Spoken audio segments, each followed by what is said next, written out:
ચાલો મિત્રો ફરી પાછા આપણે આપણા 10મું chapter haloalkane haloarene જે ભણતા હતા એની અંદર આગળ વધીએ તો SN1 ને SN2 એ જે રિએક્શન જોઈ ગયા. હવે નેક્સ્ટ એક સમઘટકતા આવે છે. એ સમઘટકતા માટે કેટલાક પદો આપણે ઓળખવા પડે. એ સમઘટકતા માટે આપણે અમુક પદોની માહિતી ડિટેલ લેવી પડે પછી જે સમઘટકતા ઊભું થાય. તો એવા કેટલાક અગત્યના પદો આપણે સમજીએ. તો પહેલું છે આપણું પ્રકાશ ક્રિયાશીલતા. પ્રકાશ ક્રિયાશીલતા એટલે શું એ જરાક આપણે સમજીએ. પણ એને સમજવું હોય તો એમાં ના અંદરના પદો આપણે પહેલા સમજીએ અને એક સાધન લખીએ. અહીંયા મેં આકૃતિ દોરી છે. આપણી ટેક્સ્ટ બુક ની અંદર આકૃતિ નથી, પરંતુ ધ્યાનથી સમજો તો તમને 100% આમાં ખ્યાલ આવી જશે. હવે તમને આકૃતિની અંદર જો તો નીચેનું અહીંયા શબ્દ નામ છે પોલારીમીટર. મેં જે આકૃતિ આ દોરેલી છે ને એ આકૃતિ એટલે પોલારીમીટર નામનું સાધન છે. એ સાધનની અંદરની દોરેલી આકૃતિ છે. આની અંદર શું હોય? એક બોક્સ તમે ઇમેજિન કરી લો. એક બોક્સ છે. આ બોક્સની અંદર શરૂઆતની અંદર આપણો જે સિમ્પલ પ્રકાશ છે એ પ્રકાશ જે છે બરાબર એ ધ્રુવીકૃત જે પ્રકાશ આમથી આમ પસાર થતો હોય એવો આ પ્રકાશ અહીંયા દર્શાવે છે. પછી અહીંયા એક શબ્દ અહીંયા છે પ્રિઝમ. આ પ્રકાશને પ્રિઝમ ઉપર પાડવામાં આવે. એની પર પ્રિઝમ પાડો એટલે પ્રકાશ જે છે એ અસ્ત વ્યસ્ત જે ગતિ કરતો હોય એને બદલે સીધી એક દિશામાં ગતિ કરે. બરાબર? એ આ પ્રકાશ. એની અંદર આપણે એક સેમ્પલ બોટલ લેવાની છે અને સેમ્પલ બોટલની અંદર આપણું સોલ્યુશન ભરવાનું છે કે જે પ્રકાશ ક્રિયાશીલતા દર્શાવે છે કે નહીં એ આપણે ચેક કરીશું. બરાબર? અથવા એના સમઘટકો કયા હોય એની વિશે આપણે માહિતી મેળવશું. તો એ આપણે ભરી દઈએ અને જો આ પ્રકાશ આ જે સીધો પ્રકાશ જે છે એ પ્રકાશનું જો ડાબી બાજુ કોણાવર્તન પામે એટલે પ્રકાશ સીધો જતો હોય એની બદલે ડાબી બાજુ વળે તો પછી એ સમઘટક જે છે આ જે આપણે સેમ્પલ ભર્યું છે એ સમઘટકનું નામ આપણે પાડીશું વામબ્રહ્મણ્ય. યાદ રાખજો મિત્રો ખાસ. એના આપણે શું નામ છે? વામબ્રહ્મણ્ય. બીજું એનું નામ લેઓ છે. ઇંગ્લિશ નામ છે. લેઓ કહેવાય તો વામબ્રહ્મણ્ય ગુજરાતી આપણું નામ છે. બરાબર? અથવા એની એક ચિહ્ન છે એની નિશાની છે માઈનસ. એને માઈનસ સ્વરૂપે દર્શાવે એટલે અહીંયા આપણા સમઘટક જે છે બરાબર આગળ જે આપણે ભૌતિક સમઘટકતા તમે બધા આપણે જોઈ ગયા હતા એની અંદર આપણે સીસ ટ્રાન્સ આ શબ્દ વાપરતા ને બરાબર. આ સિવાય આપણે શૃંખલા સમઘટકતા જોઈ ગયા હતા. એવી જ રીતે જે ભૌતિક સમઘટકતામાં સીસ ટ્રાન્સ આપણે શબ્દ વાપરાય અહીંયા શબ્દ વાપરવાનો છે વામબ્રહ્મણ્ય અને દક્ષિણ બ્રહ્મણ્ય. આ બે સમઘટકોના નામ છે. આ નામને બીજા સ્વરૂપે બીજું નામ લેવું હોય તો વામબ્રહ્મણ્યનું બીજું નામ શું કહેવાય? લેવો. બીજું ચિહ્ન કયું થાય? માઈનસ. બરાબર? ચિહ્ન કયું થાય? માઈનસ. તો આ રીતે પણ કોણ વામબ્રહ્મણ્ય સમઘટક કહેવાય? એટલે કે જે સેમ્પલ આપણું પ્રકાશનું ડાબી બાજુ કોણાવર્તન કરે એને કહેવાય વામબ્રહ્મણ્ય. તો એવી જ રીતે આપણે અહીંયા સેમ્પલ મૂક્યું છે અને જો પ્રકાશનું જમણી બાજુ કોણાવર્તન કરીએ છીએ તો એને આપણે શું કહી શકાય? દક્ષિણ બ્રહ્મણ્ય. અને બીજું નામ શું થાય એનું? ડેક્સ્ટ્રો. એને કઈ નિશાની વડે દર્શાવાય? પ્લસ. આ બંને પ્રકાશ સમઘટકો છે. એકનું નામ છે વામબ્રહ્મણ્ય, બીજાનું નામ છે દક્ષિણ બ્રહ્મણ્ય. બરાબર? એકને લેવો અને એકને કહેવાય ડેક્સ્ટ્રો. ઓકે. અને આ જે ઘટના બની, આ જે સમઘટકતાની ઘટના બની એને જ આપણે કહી શકાય પ્રકાશ ક્રિયાશીલતા. શું કહી શકાય? પ્રકાશ ક્રિયાશીલતા. બરાબર? આ રીતે મિત્રો આપણે સમજ્યા કે પ્રકાશ ક્રિયાશીલતા કોને કહેવાય. એટલે હવે તમે સમજી ગયા છો પ્રકાશ ક્રિયાશીલતા કોને કહેવાય. કે પ્રકાશ ક્રિયાશીલતા એક્ચ્યુઅલી એક સમઘટકો છે, એક સમઘટકતા છે. આ સમઘટકતાના બે સમઘટકો છે. કયા કહી શકાય? એક તો વામબ્રહ્મણ્ય અને બીજો કયો કહી શકાય? દક્ષિણ બ્રહ્મણ્ય. બરાબર? તો આ રીતે પહેલો શબ્દ આપણે અર્થઘટન બરાબર સમજ્યા. હવે આપણે બીજું પદ લેવાનું છે. તમને બધાને પહેલા પદમાં સમજ પડી ગઈ છે. બીજું પદ લઈએ તો બીજા પદની અંદર આપણે એક શબ્દ અહીંયા લખ્યો છે આણ્વીય અસમમિતિ. કયો શબ્દ છે? આણ્વીય અસમમિતિ. હવે આ આણ્વીય અસમમિતિ એટલે શું એ સમજતા પહેલા આ લુઈ પાસ્ટર નામનો જે સાયન્ટિસ્ટ થઈ ગયો એ સાયન્ટિસ્ટે થોડું ઓબ્ઝર્વેશન કર્યું.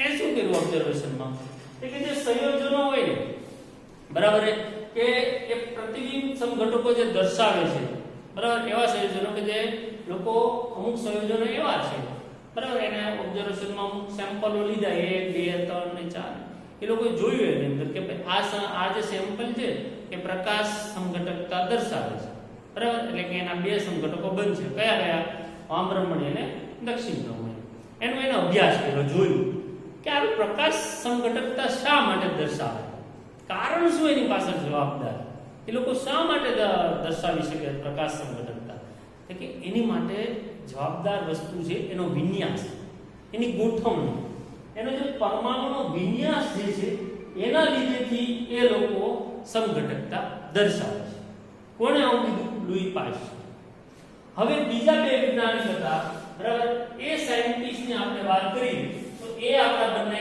વૈજ્ઞાનિકો ના નામ છે આપણા વોન હોફ અને લેબેલ વોન હોફ લેબેલ આ બે સાયન્ટિસ્ટે શું જોયું કે આપણે કાર્બન ખરો એની અંદર જુદા જુદા આ જે કાર્બન જેની સંયોજકતા કેટલી 4 સમૂહ જોડાય છે જો આ ચારે ચાર સમૂહો જુદા જુદા હોય x y બરાબર w z આ કોઈ બી આપણે ચાર કોઈ ચાર જુદા જુદા પરમાણુ કે કોઈ સમૂહો જોડાયેલા હોય તો આવા કાર્બનને એને નામ આપ્યું અસમિતીય કાર્બન અસમિતીય બરાબર એની સમમિતિ બરાબર નથી એટલે માટે આ શબ્દ આવ્યો અસમિતીય આવા કાર્બનને અસમિતીય કાર્બન કહેવાય બરાબર કિરાલ બરાબર કિરાલ કાર્બન કહેવાય એ આપણે નેક્સ્ટ માં જોઈશું એને આપણે કિરાલ કાર્બન કહીશું બરાબર બીજું નામ ઉધરું હોય તો કિરાલ કાર્બન કહેવાય એટલે શું કહેવાય કિરાલ કાર્બન કોને કહેવાય કે જે કાર્બનમાં એના ચારે ચાર સમૂહો જે ચારે ચાર જોડાવાના સમૂહ પરમાણુ એ જુદા જુદા હોય આ જુદા જુદા હોય x y z w તો એને આપણે કિરાલ કાર્બન કહેવાય અને એને આપણે આ જે છે એને અસમિતીય કાર્બન બી કહેવાય કેવો કહેવાય અસમિતીય કાર્બન અહીંયા તમે આપણે જો ચારે ચાર સેમ હોય તો આપણે એને બરાબર સેમ અથવા તો કોઈ પણ બે સેમ હોય તો એને આપણે સમિતીય કહીશું પરંતુ એ ચાર ફરીવાર બોલું છું ચારે ચાર જુદા જુદા હોવા જોઈએ તો આ ચારે ચાર જુદા જુદા હોય ને તો જ મિત્રો એ પ્રકાશ સમઘટકતા દર્શાવશે મિત્ર નહીં દર્શાવે એ આપણે નેક્સ્ટ હમણાં થોડી વાર જોઈશું પેલા પદો બધા સમજી લઈએ તો મેં તમને પહેલું પદ સમજાવ્યું પ્રકાશ ક્રિયાશીલતા બીજું પદ સમજાવ્યું આણ્વિય અસમિતીય બરાબર આ બંને પદો આપણે બરાબર એને આપણે સમજ્યા જો મિત્રો હવે બીજો એક પદ શબ્દનું નામ છે એ છે કિરાલિટી શું છે કિરાલિટી આપણે બે આગળ બે પદ સમજી ગયા પ્રકાશ ક્રિયાશીલતા બીજા નંબરનો પદ હતું એ આપણો આણ્વિય અસમિતીય કાર્બન અને હવે અહીંયા શબ્દ છે કિરાલિટી કિરાલિટી કોને કહેવાય કે ભાઈ કિરાલિટી એટલે શું એક શબ્દ સમજો કે ભાઈ એની માટે એક શબ્દ એની માટે બીજા બે ના પદ છે કિરાલ અને અકિરાલ બહુ સિમ્પલ રીત છે કે તમે કોઈ વસ્તુ છે એટલે તમે આ અરીસામાં જુઓ અને આ વસ્તુ અને જે અરીસામાં થતું પ્રતિબિંબ એ બીજા પર આમ અધ્યારોપિત થાય બરાબર થઈ જાય તો એને અકિરાલ કહેવાય હું તમને ઉદાહરણ આપણે ઓ લઈએ આપણે અંગ્રેજી મૂળાક્ષર ઓ એને આપણે અરીસામાં જુઓ તો સામે શું દેખાય કે સાહેબ ઓ દેખાય તો એક બીજા પર અધ્યારોપિત થાય તો એને કહેવાય અકિરાલ બરાબર એની બદલે આપણે ઈ લઈએ એને તમે જુઓ તો એ આપણે અરીસામાં જે ઈ દેખાય એ ઈ આની પર અધ્યારોપિત નહીં થાય તો એને કહેવાય અકિરાલ એને કહેવાય કિરાલ શું કહેવાય કિરાલ એટલે કે ભાઈ જેના પ્રતિબિંબો એકબીજા ઉપર શું થતા હોય એકબીજા પર અધ્યારોપિત ન થતા હોય અધ્યારોપિત અધ્યારોપિત ન થાય એને કહેવાય કિરાલ અને જો અધ્યારોપિત થાય બરાબર એને કહેવાય આપણે બરાબર આપણે કિરાલનું કામ છે અકિરાલનું કામ નથી જો અધ્યારોપિત ન થતા હોય તો એને આપણે કિરાલ કહેવાય અને આ જ વસ્તુને આપણે કહેવાય કિરાલિટી. શું કહેવાય? કિરાલિટી. તો મિત્રો પ્રકાશ ક્રિયાશીલતા માટે બે વસ્તુ જવાબદાર હોવી જોઈએ. એક તો એના પ્રતિબિંબો અધ્યારોપિત થવા જોઈએ નહીં અને બીજું એ જે આપણું સંયોજન છે એ અસમ કાર્બન ધરાવતો હોવો જોઈએ. એટલે કે એની ચારે ચાર આપણે જે આગળ વાત કરી હતી કે એને ચારે ચાર જે આ સમૂહ જોડાયેલા હોય એ જુદા જુદા હોવા જોઈએ. તો અહીંયા એક શબ્દ આપણે લખી શકાય કે પ્રકાશ ક્રિયાશીલતા તો જ દર્શાવે. બરાબર? પ્રકાશ કોઈ પણ સંયોજન છે પ્રકાશ ક્રિયાશીલતા માટે બે જ વસ્તુ જવાબદાર હોવી જોઈએ. એક તો એની પાસે અસમ કાર્બન હોવો જોઈએ અને બીજું એ કિરાલિટી દર્શાવવું. અસમ કાર્બન અને બીજું શું શબ્દ છે? કિરાલિટી દર્શાવતો હોવો જોઈએ. બરાબર? તો આ આપણે એમ કહી શકાય કે આ બંને આમ જોવા જઈએ આ બે શબ્દ સિક્કાની બે બાજુ સમાન છે. જેમ કે અસમ કાર્બન છે ને એ જ કિરાલિટી દર્શાવશે. કિરાલિટી દર્શાવતો એટલે અસમ કાર્બન હોય. કોઈ ઉદાહરણ આપું છું. આપણે ઉદાહરણ લઈએ પ્રોપેન ટુ ઓલ અને બ્યુટેન ટુ ઓલ. આ પહેલું ઉદાહરણ અને બીજું ઉદાહરણ. હવે આ બે ઉદાહરણમાં કોણ પ્રકાશ ક્રિયાશીલતા દર્શાવશે અને કોણ પ્રકાશ ક્રિયાશીલતા નહીં દર્શાવે એને જરાક ચેક કરીએ. તો મિત્રો પહેલી વસ્તુ તો આપણે આ જે સંયોજન આપણને આપ્યું છે એને બરાબર એને આપણે એ નામ આપીએ. આપણું સંયોજન છે. આ કાર્બનમાં જે સમૂહ જોડાયેલા છે OH છે એક છે એક કાર્બનની આપણે આગળની બાજુ છે અને બીજો સમૂહ CH3 પાછળની બાજુ છે. અરીસો મૂકવા જોવામાં આવે તો એનું પ્રતિબિંબ આ થાય. આ પ્રતિબિંબને તમે આમ બેઠું મૂકી દો ને બરાબર તો એકબીજા ઉપર બંધ બેસતું આવી જશે. એનો મતલબ કે બંધ બેસતું આવે તો આ કિરાલિટીનો ગુણધર્મ દર્શાવતા નથી. કિરાલિટીનો ગુણધર્મ દર્શાવતો નથી. બીજા નંબરમાં મેં એવું કીધું પ્રકાશ ક્રિયાશીલતા માટે બે શબ્દ શીખવાના છે. કિરાલિટી એટલે શું? તો કે બે પ્રતિબિંબ એકબીજા ઉપર અધ્યારોપિત થવા જોઈએ નહીં. તો આ કિરાલિટીનો ગુણધર્મ દર્શાવતો નથી. અસમ કાર્બન. અસમ કાર્બન કોને કહેવાય? ચારે ચાર સમૂહ કેવા હોવો જોઈએ? જુદા જુદા હોવા જોઈએ. તો આની અંદર શું છે? આ બે CH3 સમાન છે તો એનો મતલબ કે અસમ કાર્બન નથી. તો પછી પ્રોપેન ટુ ઓલ પ્રકાશ ક્રિયાશીલતા દર્શાવશે નહીં. એના કોઈ દક્ષિણ ભ્રમણે કે વામ ભ્રમણે એવા કોઈ સંયોજન મળવાના નથી. બરાબર છે?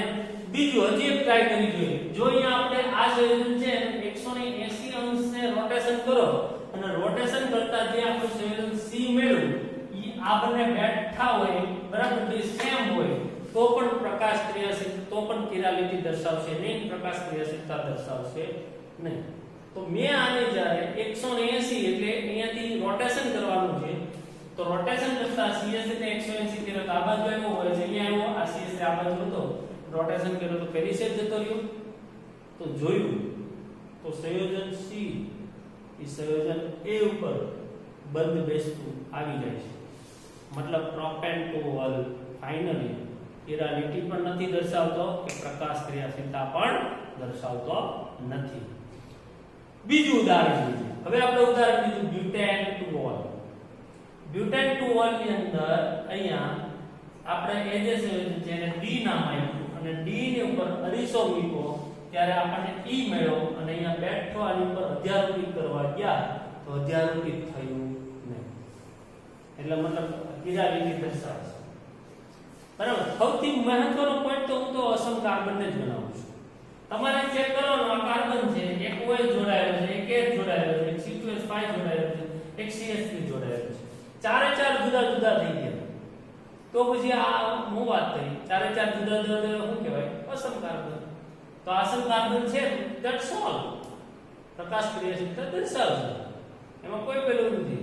તો આરામથી પ્રકાશ ક્રિયાશીલતા દર્શાવે છે. અહીંયા આનું સંયોજન D અરીસો મૂકીને જે આપણું બંધારણ પ્રાપ્ત થયું અને E નામ આપ્યું. એકબીજા ઉપર અધ્યારોપિત પણ થતા નથી.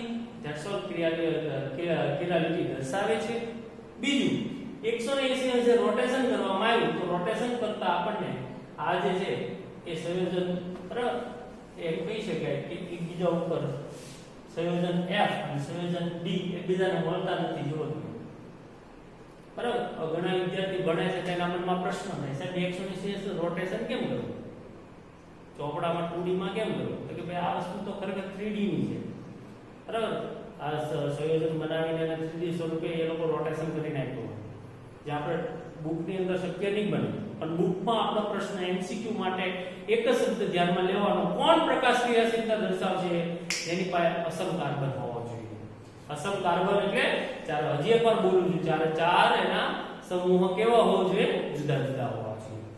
તો આ રીતે મિત્રો આપણે અહીંયા પદ ભણી ગયા, કિરાલિટી શબ્દ ભણી ગયા. હવે મહત્વની વસ્તુ એ છે કે આપણે નેક્સ્ટ આપણું રાખીએ કન્ટિન્યુ. તો એની અંદર પ્રકાશ ક્રિયાશીલતા, બરાબર, પ્રકાશ ક્રિયાશીલતા કોણ છે? બરાબર, એને આપણે જે શરૂઆતમાં આવ્યો હતો ને એ જ વસ્તુ આપણે, બરાબર, એ જ વસ્તુ આપણે ભણવાનું છે. તો પ્રકાશ મિત્રો આપણે પ્રતિબિંબ સમઘટકો બધા પદો જોઈ ગયા પછી આપણે લગભગ તો આપણે આ પદ ભણી ગયા છે કે પ્રતિબિંબ સમઘટકો હવે કોને કહેવાય? તો આપણે એમના જ વાત છે કે કોણ દર્શાવશે એ પહેલા જોઈએ. તો કે બે શબ્દો મેં તમને કીધું કે જે લોકો કિરાલિટી દર્શાવતા હોવા જોઈએ. કિરાલિટી એટલે શું એ ખબર ને? કે ભાઈ એના પ્રતિબિંબો અધ્યારોપિત થવા જોઈએ નહીં. પતન, બરાબર, અધ્યારોપિત ન થવા જોઈએ, ન થાય. બીજો શબ્દ શું હોવો જોઈએ? કે અસમ કાર્બન. અસમ કાર્બન એની પાસે હોવો જોઈએ. આ બે શબ્દો મહત્વના છે. હવે આના બે સમઘટકો આપણે આગળ વાત થઈ ગઈ, બરાબર, કે ભાઈ લેવો અથવા વામ ભ્રમણીય અને ડેક્સ્ટ્રો, દક્ષિણ ભ્રમણીય. લેવો અને ડેક્સ્ટ્રો આપણે એની વાત થઈ, પ્લસ માઇનસ નિશાની હોય છે. એ બંને કોના શું છે? પ્રતિબિંબ સમઘટકો કહેવાય એકબીજાના. અને એ બંને જેમાં મળે એને આપણે રાસાયણિક મિશ્રણ કહેવાય. વામ ભ્રમણીય અને દક્ષિણ ભ્રમણીય, વામ ભ્રમણીય અને દક્ષિણ ભ્રમણીયનું બંનેનું મિશ્રણ મળે, દક્ષિણ ભ્રમણીય. તો એના આપણે શું કહી શકાય? એવા મિશ્રણને રાસાયણિક મિશ્રણના નામથી ઓળખવામાં આવે છે. બરાબર. આ રાસાયણિક મિશ્રણ આપણે કહી શકાય છે. ઓકે. હવે આ રાસાયણિક મિશ્રણની અંદર જોવા જઈએ તો આ બે સંયોજનો, આ જે બંને સમઘટકો ખરા ને, એના ભૌતિક ગુણધર્મો બધું સમાન હોય. આના જે ભૌતિક ગુણધર્મો એટલે કયા કે એના ગલન બિંદુ, ઉત્કલન બિંદુ, આ બધું સમાન હોય. તો જુદું શું? કે ભાઈ એનું રોટેશન જે આપણે કરવામાં આવે ને જુદું પડે ખાલી. બરાબર. પોલારીમીટરના નામના સાધનની મદદથી જ આપણને ખબર પડશે આ ડેક્સ્ટ્રો સમઘટક છે કે લેવો. બરાબર. બાકી જો આપણે એમનું જોવું હોય સામે તો આ બે શબ્દ હોવા જોઈએ, અસમ કાર્બન ને કિરાલિટી. એમાં મહત્વનો કયો? અસમ કાર્બન. તો આ રીતે આપણે ઘણા બધા પદો આપણે, બરાબર, એની અંદર પદો આપણે જોઈ ગયા. નેક્સ્ટ વિડિયોને આપણે બીજું જોઈશું.